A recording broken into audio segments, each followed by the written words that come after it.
دیہاتی والا واقعہ کہ مولانا صاحب نے بیان کیا کہ اللہ تعالیٰ رزق بندے کو دیتے ہیں، تو نوجوان سوچنے لگا کہ اچھا میں نہیں کھاتا، میں دیکھتا ہوں اللہ رزق کیسے پہنچاتے ہیں۔ چنانچہ اگلے دن اس نے بھوک ہڑتال کر دی۔ اب ماں بیچاری تو ماں ہوتی ہے، اس نے پراٹھا بنایا اور ساتھ اس نے مکھن اور چینی بھی ساتھ رکھ دی۔ بیٹے کھا، اس نے کہا نہیں میں نہیں کھاتا، منت سماجت کرتی رہی، کہتے نہیں میں نہیں کھاتا۔ جب اس نے بار بار کہا تو یہ تنگ ہوا، کہتے اچھا میں نے کھانا تو نہیں ہے، پکی بات میں دیکھتا ہوں اللہ کیسے کھلاتا ہے۔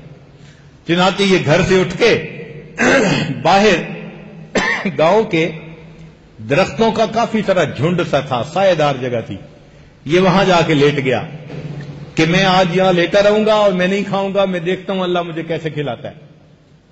ماں بیچاری پیچھے پیچھے کھانا لے کے گئی اور سالن روٹی وہیں رکھ کے آ گئی۔ اچھا بچے تیرا دل چاہے تو کھا لینا، میں جا رہی ہوں۔ اب کھانا بھی پڑا ہوا ہے اور یہ بھی لیٹا ہوا ہے، تو تھوڑی خوشبو آنے لگی تو دل بھی چاہنے لگا، تو یہ وہاں سے اٹھ کے نہ آگے لیٹ گیا کوئی 30-40 فٹ کہ مجھے خوشبو بھی نہ آئے کھانے کی۔ اللہ کی شان کہ دوپہر کے وقت ارد گرد کے کچھ ڈاکو تھے، چور تھے، وہ وہاں آ کے آپس میں ایک دوسرے سے مل کے پلاننگ بناتے تھے، وہ ان کو محفوظ جگہ نظر آتی تھی، وہ آ کے بیٹھ گئے۔ اب ان کو بھی خوشبو آئی سالن کی، تو وہ کہنے لگے کہ یار لگتا ہے کہیں کھانا ہے۔ اس نے کہا دیکھو، انہوں نے جب قریب دیکھا تو روٹی بھی ہے، پراٹھا بھی ہے اور سالن بھی ہے۔ انہوں نے کہا یار آج تو موج ہوئی، کھانا مل گیا۔ ان کا جو بڑا تھا نا وہ بڑا چالاک آدمی تھا، کہنے لگا چپ کرو، خبردار کھایا، مجھے لگتا ہے کہ کسی بندے نے اس میں زہر نہ ملائی ہو ہمیں مارنے کے لیے، اور اگر کسی نے ملائی ہے تو دیکھو وہ کہیں نہ کہیں قریب ہی ہوگا۔ چنانچہ اب انہوں نے قریب ڈھونڈنا شروع کیا تو ایک طرف یہ صاحب لیٹے ہوئے تھے، انہوں نے بالوں سے پکڑ لیا، پکڑ کے لے آئے، ہوئے تم نے اس میں زہر ملائی ہے؟ کہتے نہیں میں نے تو نہیں ملائی۔ کیوں تم نے یہاں رکھا؟ چپ۔ ان کا لگتا ہے کوئی نہ کوئی یہ مکر کر رہا ہے ہمارے ساتھ، اچھا یہ اسی کو کھانا کھلاؤ، تو کہتے میں نہیں کھاتا۔ اب ان کو ہو گیا پکا یقین، اوے کھاؤ، نہیں میں نہیں کھاتا۔ اچھا تو ہمیں کھلانے کے لیے لایا تھا، لگاؤ اس کے جی 2 جوتے۔ اب اس کو جوتے بھی پڑ رہے ہیں اور اس کو جو ہے کہہ رہے ہیں کہ کھا۔ پہلے تو کہتا رہا نہیں کھاتا نہیں کھاتا، جب پتہ چلا کہ بنا یہ تو جوتوں کی کوئی حد ہی نہیں، کہنے لگا جی معاف کر دے کھاتا ہوں۔ خیر اس نے پھر پورا واقعہ سنایا اور ان کے سامنے بیٹھ کے روٹی بھی کھائی، خیر انہوں نے چھوڑ دیا۔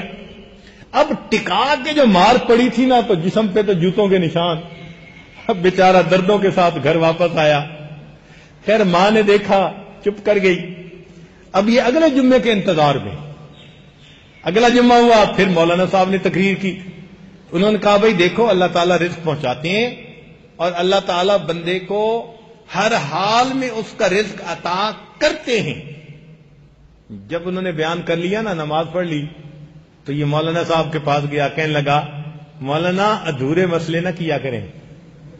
ان کا ادھورے مسئلے کیا؟